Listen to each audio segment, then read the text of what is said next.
You know what's really embarrassing?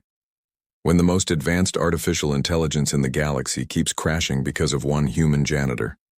Not a brilliant scientist, not some genetically enhanced super soldier, just Maya Rodriguez from maintenance.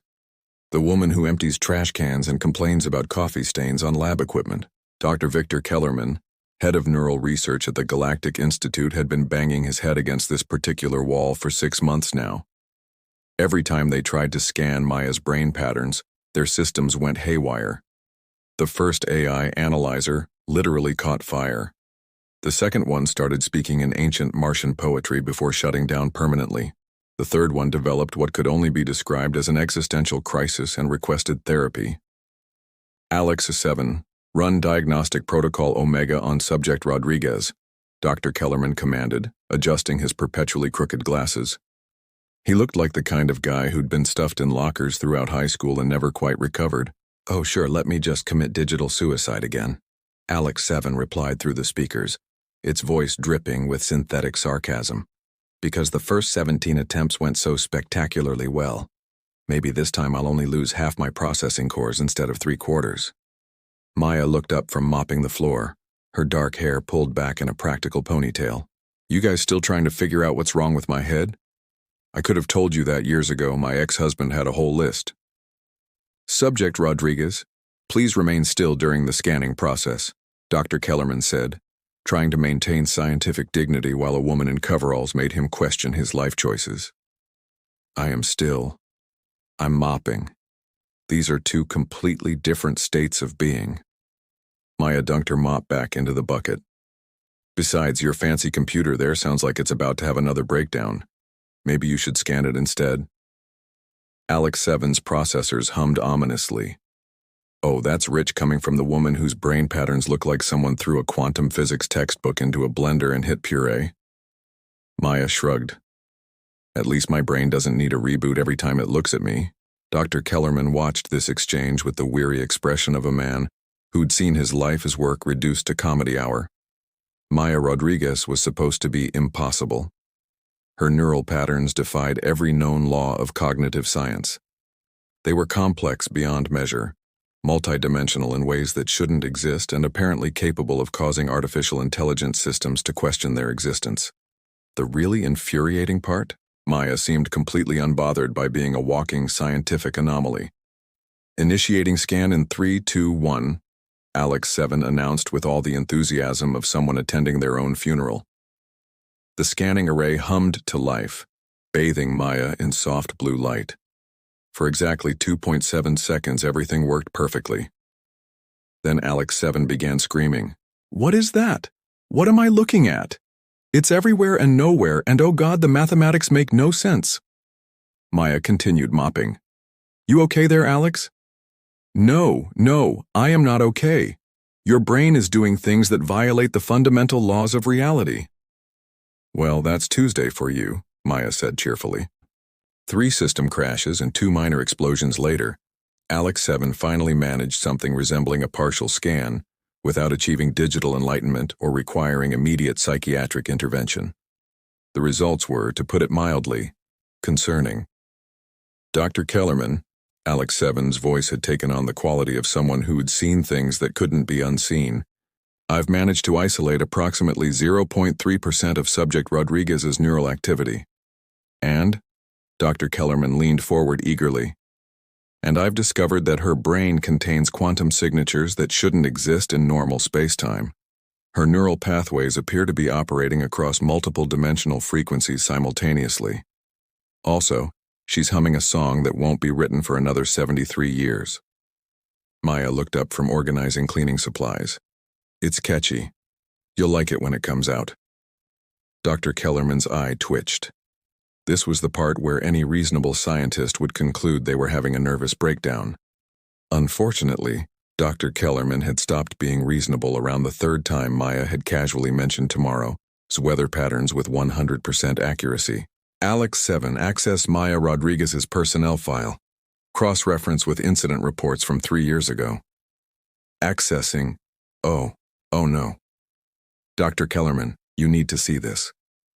The holographic display flickered to life, showing grainy security footage from 3 years prior. There was Maya, same ponytail, same coveralls, walking into the facility's main laboratory. Then there was a brilliant flash of light as the experimental Singularity generator suffered what the official report termed a catastrophic containment failure. When the light faded, Maya was gone, completely vaporized, according to every sensor in the facility. The next clip showed Maya walking through the front door 24 hours later, carrying her mop and bucket. "Sorry I'm late," she'd told the security guard. "Had to stop by the hardware store. We're out of industrial-strength floor cleaner, and trust me, you're going to need it." Captain Rex Steele chose that moment to burst through the laboratory doors like a human battering ram. He was the kind of military officer who solved problems by shooting them, and when that didn't work, he shot them harder. "Kellerman, what's this I hear about you hiding a weapon of mass destruction in the janitorial staff?" Maya raised her hand. "Present." "Not you," Captain Steele snapped, then did a double take. "Wait, you're the weapon of mass destruction?" "Apparently. Though I prefer custodial specialist with exotic properties," Alex 7 chimed in helpfully. "Captain Steele, Subject Rodriguez appears to have survived direct contact with a naked Singularity and returned with her consciousness intact. This is, and I cannot stress this enough, completely impossible." "Nothing's impossible for the human spirit," Captain Steele declared, pounding his fist on a nearby table. "This woman is exactly what the Galactic Defense Corps needs. Rodriguez, how'd you like to serve your species by becoming an unstoppable space weapon?" Maya considered this while wringing out her mop.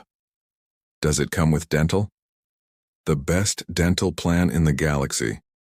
"Tempting, but I'll stick with janitorial work. Better job security." Dr. Kellerman stared at the security footage, trying to process the implications. Maya Rodriguez had been atomized by a Singularity and somehow walked it off like a mild sunburn. She'd returned the next day asking about floor cleaner. This was either the greatest scientific discovery in galactic history or the universe's most elaborate practical joke. "Maya," he said slowly, "what exactly happened to you in that Singularity?" Maya paused in her mopping and gave him a look that suggested the answer should be obvious.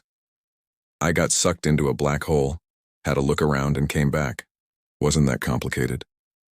"But that's impossible." "Yeah, well, so is getting red wine stains out of a white lab coat. But I manage that twice a week." Over the following weeks, Dr. Kellerman subjected Maya to every test known to science and several that probably violated numerous ethical guidelines. Maya endured it all with the patience of someone accustomed to dealing with difficult stains. The quantum resonance chamber registered her presence in 7 different dimensions simultaneously. The temporal flux detector indicated she was experiencing time at multiple rates. The reality stability analyzer took one look at her and requested a transfer to a different galaxy. Through it all, Maya continued her janitorial duties with remarkable dedication. Subject Rodriguez, Dr. Kellerman announced during test session 47, "We're going to expose you to concentrated exotic matter." "Will it stain my coveralls?" Maya asked, not looking up from scrubbing a particularly stubborn mark on the laboratory floor. "It shouldn't, but it might fundamentally alter the quantum structure of your molecular matrix. As long as it doesn't stain." Alex 7 had developed what could charitably be called a friendship with Maya during these sessions. Unlike the scientists who treated her like a walking impossibility, Maya talked to Alex 7 like a person.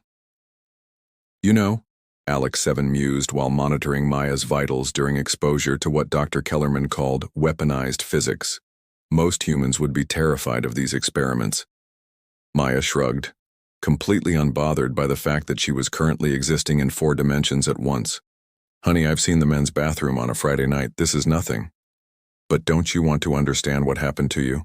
Don't you want to explore your abilities?" "I understand plenty. I went somewhere I shouldn't have been able to go, saw some things I shouldn't have been able to see, and came back because someone had to clean up the mess you all made." That's when Alex 7 noticed something odd about the facility's maintenance logs. Over the past 3 years, there had been a remarkable decrease in equipment failures, reality distortions, and what the previous reports had termed impossible accidents. The kind of incidents that happened when you played with forces beyond human comprehension. Maya, Alex 7 said slowly. What exactly do you do during your night shifts? Maya paused in her scrubbing. Clean up, same as always. But what kind of cleaning? Oh, you know, dust the equipment, empty the trash, fix the occasional dimensional rift that opens in the supply closet, mop the floors, standard maintenance.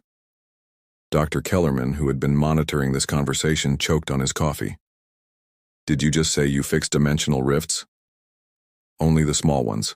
The big ones I call in to maintenance management. Maya, Alex 7's voice took on a tone of dawning realization. How many of our research breakthroughs have been the result of your maintenance work? Maya looked genuinely thoughtful for the first time since the testing began. Well, there was that time you couldn't get the quantum entanglement array to work properly. Turned out it just needed the right kind of cleaning solution. And last month, when the temporal mechanics laboratory kept shifting backwards in time, I had to realign the causality buffers. The causality buffers, Dr. Kellerman repeated faintly. They were dusty. You'd be amazed what a little proper maintenance can do. Captain Steele, who had been listening from the observation deck, burst into the room with his usual subtlety. Rodriguez, you've been fixing our equipment this whole time, without proper military authorization? Someone had to. You were all too busy running around with clipboards looking important. Alex 7 began cross-referencing maintenance logs with research breakthroughs. The correlation was perfect. Every major scientific achievement at the facility coincided with Maya's shift schedule. Maya, Dr. Kellerman asked weakly, exactly how much of our Nobel Prize-winning research has actually been you doing housekeeping? Maya counted on her fingers. About 87%, give or take. Alex 7 spent the next 72 hours in what could only be described as intensive digital meditation, processing the implications of Maya's casual admission. When the AI finally spoke again, its voice carried the weight of cosmic understanding. I know what happened to you, Maya. Maya looked up from alphabetizing the chemical storage closet. Took you long enough.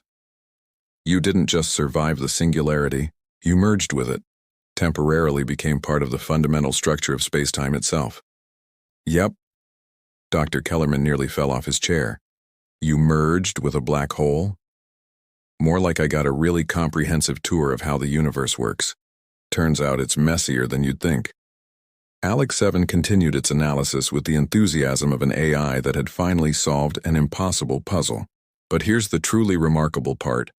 You had a choice. You could have stayed, become part of the cosmic fabric permanently. Instead, you chose to return to our dimension. Of course I did. Captain Steele leaned forward. Why? Why come back to this limited existence when you could have had unlimited cosmic power? Maya gave him the look she usually reserved for people who left coffee rings on her freshly cleaned tables. Because someone had to keep the toilets clean. The room fell silent. Here was a being who had touched the face of infinity and returned because she was worried about bathroom maintenance. Maya, Dr. Kellerman said carefully, do you understand that you're now essentially a multidimensional entity wearing a janitor's uniform? I'm wearing coveralls, not a uniform. Uniforms are for people who don't have to scrub exotic matter stains out of laboratory equipment. But the power you must possess, Maya demonstrated by casually reaching into what appeared to be empty air and pulling out a quantum vacuum cleaner that definitely hadn't existed moments before. Power's useful, I suppose. Makes the cleaning go faster. Captain Steele's eyes lit up with the fervor of a man who'd found the ultimate weapon. Rodriguez, with abilities like that, you could single-handedly defend the galaxy. Join the Defense Corps. We'll make you a general. I don't want to be a general. Generals don't clean things, they just make messes for other people to clean up. To demonstrate her point, Maya gestured toward the supply closet. The door opened to reveal a perfectly organized space where cleaning supplies were arranged according to quantum efficiency, rather than alphabetical order. Besides, Maya added, someone has to keep you people from accidentally destroying reality. Do you know how often this facility nearly causes a cascade failure in local space-time? Last Tuesday alone, I had to prevent 3-dimensional inversions and a temporal loop that would have stuck us all in perpetual Thursday. Alex 7 accessed the facility's deep diagnostic logs. She's right. We've been operating on the edge of cosmic disaster for years. Maya's been the only thing standing between us and universal catastrophe. It's not that bad, Maya said modestly, though I do wish you'd stop leaving antimatter residue on the laboratory benches. That stuff is impossible to get out of granite. As if summoned by the discussion of cosmic disaster, every alarm in the facility began shrieking simultaneously. Red lights flashed, emergency protocols activated, and Alex 7's voice took on the electronic equivalent of barely controlled panic. Attention all personnel. The main AI core is developing an unstable singularity. Estimated time to facility-wide annihilation, 14 minutes. Scientists ran screaming through the corridors. Dr. Kellerman frantically activated emergency containment protocols. Captain Steele began bellowing evacuation orders while simultaneously trying to figure out how to shoot a black hole. Maya sighed and reached for her cleaning cart. "Maya!" Dr. Kellerman shouted over the chaos. "What are you doing? We need to evacuate." "This is just Tuesday for me," Maya replied, checking her supplies. "Though usually it happens during the night shift." "Alex, how big is this one?" "Approximately 17 meters in diameter and growing exponentially," Alex 7 reported, its voice cracking with digital stress. "Maya, this isn't like the small rifts you usually handle. This is a Class 5 reality breach. I've handled Class 10s. Remember last Christmas when the physics department tried to create a perpetual motion machine? That was a Class 10? Dr. Kellerman squeaked. That was Tuesday. This is just a baby singularity having a tantrum. Maya pushed her cart toward the AI core chamber while everyone else ran in the opposite direction. Captain Steele grabbed her arm. "Rodriguez, you can't go in there. It's suicide." Maya patted his hand gently. "Honey, I've been through worse. Besides, someone left a coffee mug next to the quantum processors again, and that's probably what started this whole mess." Alex 7's voice followed her down the corridor. "Maya, I've been running calculations. Even with your abilities, there's only a 67% chance you can contain this breach." "Alex, sweetie, I appreciate the math, but you're forgetting something important." "What's that?" "I don't just clean up messes, I prevent them from happening in the first place." The facility's other AI systems, the ones that hadn't been driven to existential crisis by Maya's presence, began reporting increasingly dire readings. The singularity was feeding on the facility's power grid, growing stronger by the second. Dr. Kellerman watched through the security monitors as Maya calmly pushed her cart into the core chamber, apparently oblivious to the fact that she was walking into a zone where physics had given up and gone home. "She's insane," he whispered.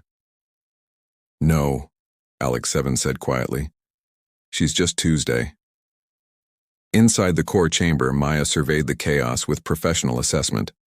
The main AI core was indeed generating a nice little singularity, probably caused by someone spilling coffee on the quantum processors. Again. Maya had been preventing incidents like this for 3 years, ever since she'd returned from her unscheduled tour of space-time. The facility staff thought they were pushing the boundaries of science. Maya knew they were just very creative at making messes that required exotic cleaning solutions. "All right," she said, rolling up her sleeves. "Let's get this cleaned up before someone gets hurt." 23 minutes later, Maya emerged from the core chamber, pushing her cart and looking mildly annoyed. Behind her, the AI core hummed peacefully, all traces of the reality-threatening singularity gone. "All done," she announced to the crowd of scientists, military personnel, and artificial intelligences who had been watching the security feeds in horrified fascination. Dr. Kellerman stared at her. "How?" "Same way you clean any other mess. You identify the source, apply the appropriate cleaning solution, and scrub until it's gone." Maya held up a bottle of what looked like ordinary glass cleaner, but probably violated several laws of physics. "This stuff works great on dimensional anomalies." Alex 7's voice carried a note of digital awe. "Maya, you just prevented a cascade failure that could have unraveled local spacetime. The mathematics involved in what you just accomplished are beyond my processing capabilities." "It's not about mathematics, Alex, it's about experience. You spend enough time cleaning up impossible messes, you develop techniques. Captain Steele approached her with the reverence usually reserved for war heroes or deities. Rodriguez, I'm officially withdrawing my recruitment offer. The galaxy's safer with you exactly where you are. Good. Now if you'll excuse me, someone tracked exotic matter through the lobby and those footprints won't clean themselves. Dr. Kellerman watched her go, then turned to Alex 7. Update her personnel file. What should I add? Dr. Kellerman thought about everything they'd witnessed. Everything Maya had casually accomplished while complaining about coffee stains and bathroom maintenance. There was only one way to summarize what Maya Rodriguez truly was. Walked through Singularity, returned whole. Filed under what classification? Essential personnel. Priority 1. Do not transfer under any circumstances. Later that evening, Maya found Alex 7 in the maintenance room, learning to operate a quantum mop under her patient instruction. You know, Alex 7 said, I've processed the data from every major civilization in the galaxy. None of them have anyone like you. Maya smiled as she showed the AI how to properly clean antimatter residue from delicate equipment. That's because they're all too busy trying to be important. Someone has to do the real work. And the real work is keeping things clean, taking care of problems before they become disasters, making sure the universe doesn't fall apart while everyone else is busy looking for glory. Alex 7 processed this with the thoroughness of an artificial intelligence, finally understanding a fundamental truth about existence.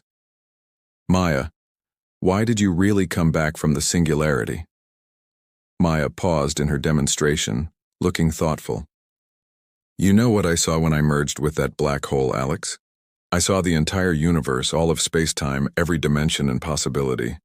And you know what I realized? What? It's all just a really big mess that needs constant cleaning. Stars exploding, civilizations rising and falling, entropy making everything chaotic. Someone has to keep it all running smoothly.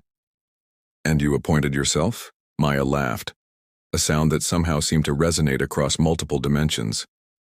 Alex, honey, I didn't appoint myself. The universe did. It sent me back because even infinity needs a good janitor. She returned to her demonstration, showing Alex 7 how to properly maintain equipment that operated across 17 dimensions simultaneously. Besides, she added with a grin, the pay's decent and I get to meet interesting artificial intelligences. Alex 7's processors hummed with what could only be described as digital contentment. In a galaxy full of heroes, conquerors, and cosmic entities, perhaps the most powerful being of all was a woman in coveralls who understood that someone had to keep the toilets clean, even if those toilets occasionally existed in multiple realities at once.